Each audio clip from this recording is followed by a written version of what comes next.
होंदा है जेड़ा मौजू वक्त 25 अक्तूबर तो शुरू थी वेंदे 10 नवंबर ते 30 नवंबर ताईं कणक बिजींदी रह वेंदी है। जितना जल्दी थी संगे कणक बिजेसो फंगस दे अटैक तो बच वैसो। कुछ वैरायटियां हैं जिन्हां ते पिछले साल फंगस का ज़्यादा अटैक है तो वह वैरायटियां ना काश्त करे सो।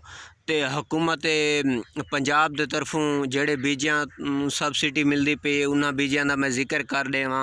1200 रुपये फी एकड़ ते सबसिडी मुहैया की गई है। अकबर 2019 है, गाजी 2019 है, अनाज 2017 है, ते बिया जिंकोल 2016 है, उजाला 2016 है। इन्हां दे तरफों इन्हां बीजां ते हुकूमत पंजाब दे तरफों सबसिडी मुहैया की गई है। बीजे दी बहु खपत है।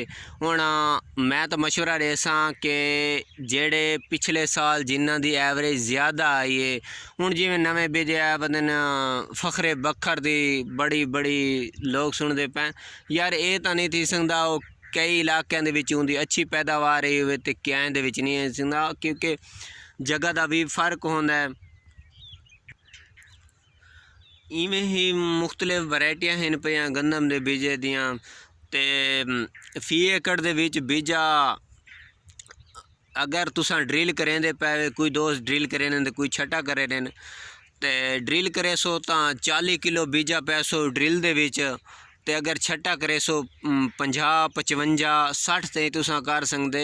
60 क्यों मैं दसे कि वो जर्मीनेशन की गाल होंदी। जर्मीनेशन प्योरिटी भी जर्मीनेशन का ये मतलब होंदा है कि बीजे का उगाओ कितना है पिया उनको आदन जर्मीनेशन। ठीक है, अगर जर्मीनेशन 80-90% है तो 40 तो 35 किलो ड्रिल दे विच पा देसो तो ज़बरदस्त थी सी। अगर जर्मीनेशन कम है तो 40 किलो तुसां पाओ तो इवें छट्टे का भी हिसाब है पिया।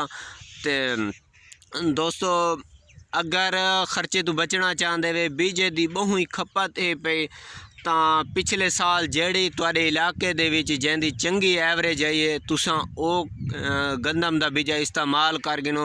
मैं खुद क्योंकि बीजा अगर तुसां गिनना चाहते वे नवा बीजा तो 1 एकड़ वास्ते गिनो क्योंकि अगले साल वास्ते इवें 1-2 एकड़ वास्ते इस्तेमाल कर गिनो नवे बीजे ते अगले साल वास्ते उन्हां दी वैरायटी अगर चंगी है तो एवरेज सही आंदी है तो तुसां तुहाडा बीज ही बन वैसी अगले साल काश्त कर गिनसो इंशाअल्लाह। ते अगर ते तुसां हुण तुहाडे कोल चंगा बीजा पाए पिछले साल वाला हुण मैं जेड़ी जगह ते बैठा त्या तो नज़र आना पिया सी। ठीक है, ये गंदम काश्त है पे इतना मैं फैसलाबाद 2008 बीजी है। ठीक है, पिछले साल बहु अच्छी इंदी पैदावार है तो मैं आख्या चलो बीजा की तो बहु खपत है पी बहु महंगे इन पे गरीब बंदा तो बीजा कित्थां गिन सकदा है।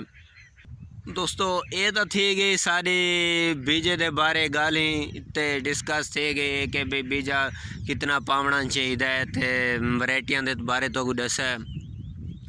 तो हुण आ वेंदे कि तुसां वहंदे पे तो DAP लाजमी पाती करो शुरू दे विच 1.5 गट्टू फी एकड़ दे विच DAP पैसो ते 1 गट्टू SOP।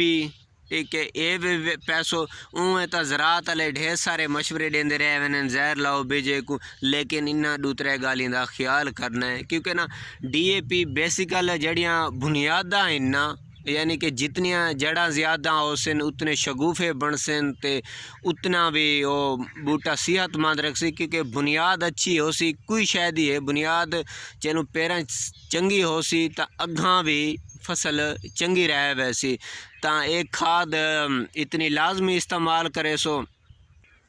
दोस्तों सबसिडी की गाल की है मैं सबसिडी का तरीकाकार तो आपको दसावा चाह के सबसिडी किनोले दी होवे जुईशा दी होवे ना तो एक चीज़ों का भी ख्याल करना होंदा है। जेड़ा स्क्रैच होंदा है तकरीबन गट्टू दे अंदरली साइड ते होंदा है स्क्रैच जेले करे सो स्क्रैच करन वास्ते बड़ी एहतियात करे सो तो नता कोड तुहाडा ज़ाया थी वैसी।